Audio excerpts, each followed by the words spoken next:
Hello and welcome to our channel. For today's video, I'm going to teach you how to delete a TikTok video.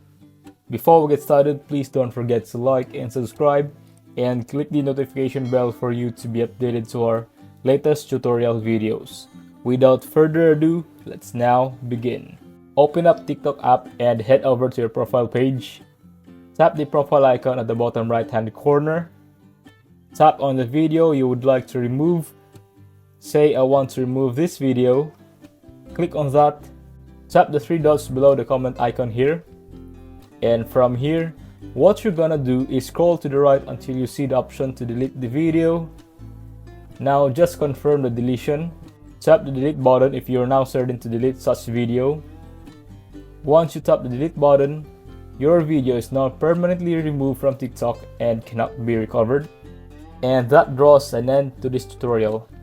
If you find this video helpful, leave a thumbs up, share to your friends, and hit the subscribe button. Thanks for watching, and I'll see you soon in the next video.